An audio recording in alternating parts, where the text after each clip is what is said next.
So today's video is all about vintage antique items and little bits and pieces that I have been collecting over the past year. I've always loved vintage stuff. I've always loved antique stuff, anything that has a story to tell. So firstly is this beautiful frame, and I will put a little video on the screen for you to actually inspect it because it's just so beautiful. It was made in Italy, and I believe this is real brass. It is quite heavy and you actually hang it, so it doesn't have a piece that you can display on a cabinet or on your bedside table. And I was so excited when I found this because I am planning to do a display, like a photo display wall in our bedroom. We have this like huge wall, just empty space, and it's driving me crazy. So I was looking into ways on how I can, decorate it without making the room feel like it's cluttered. So this is one of the items that I thrifted for that. So another item is this cookbook. It's the volledige Suid-Afrikaanse kookboek. And this is from Magdalene van Wyk. She is the author of the book. This is from 1979 or the early 1980s. I was going through the book and saw all the amazing recipes. I am so looking forward to trying them out. And I already have an idea of some of the things that I would like to cook, which is spaghetti fricadella. I'm not sure what are they called in English. I think it's spaghetti meatballs. Yeah. There's another thing which is pisangbrood, and in English that is banana bread. I've been baking banana bread religiously, like for a few months, every other weekend when I go home. It's my favorite thing to bake and to eat because it's easy, and I can literally throw in only banana, or I can throw in some nuts there. I can throw in some chocolate chips. So there's a lot of recipes that I'm looking forward to trying out, and this book was only 15 Rand, which is like mind-blowing. It has hundreds of recipes in here. Very happy about this buy. So another book is this Homemaker magazine from April 1963. I just love this. Like it's to me, it's so weird that most of the pages in here are just black and white, or not even black and white. It's a yellow type of yellow orangey with black, and then obviously some gray in there to put some dimension into the picture. It's just so incredibly interesting to see what people that lived those years actually experienced. So this was a great find as well. Every now and again, I just go through the book and read what people were actually writing about those years. Now let's move on to the bag section.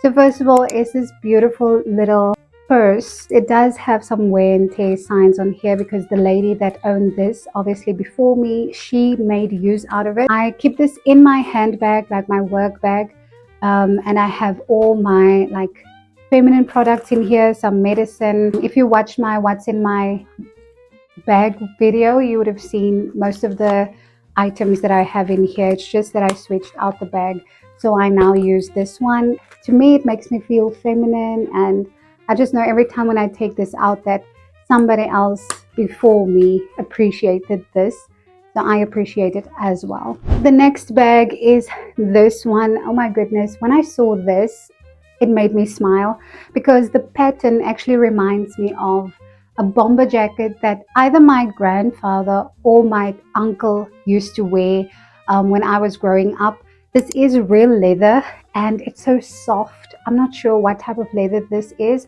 This is an amazing find and I appreciate it so much. I'm yet to wear it. It does need a longer strap because I like to wear, bags that are this small with a crossbody strap. I think it's way more comfortable. You don't have to walk around like this with a bag. It does have a longer, sort of like a handle. So if I were to wear it right now, I will wear it like this, obviously, or I will just wear it and hold it in my hands. This bag actually can hold a lot. Don't underestimate the size, okay? It can take a lot of things. So it has this little pocket in the back where you can put some of your coins in here or just something that you need quick access to. This is a beautiful buckle. It reminds me of a belt that I used to have when I was a teenager. And this fabric here is quite stiff, so this is obviously not real leather, but this is how you open it. It has this little piece of leather here and you just pull it. So right now I just have a t-shirt in here to help it keep its shape, and this is what it looks like. It is really, really big. It also has a little pocket on the inside, and there's no brand name in here, so I don't know who the company is that made it. It just says made in China, but I tried it out earlier on just to see what I can fit in here. My bunch of keys can fit in here. I have an iPhone 16 which I'm filming with. It goes in here, and then there's ample room for other stuff as well. I'm thinking I might wear this maybe running errands or going to a little market, like a day market or even a Christmas market. So yeah, this is so beautiful. Definitely reminds me of my grandfather. Really, the stitching, the variation of brown, it just takes me back to the 90s, honestly. And then another handbag is this handbag. It's so elegant, so classy. So whenever I look at myself in the mirror and I have this bag in my hand, I just imagine myself wearing a beautiful dress and having my nails done, having beautiful jewelry that shimmers in the light, with a beautiful hairstyle, and me just walking around with my handbag like this. So this really makes me feel, I don't know, powerful in a sense. And I think this is also real leather, but there's some imperfections, which is okay. I love it.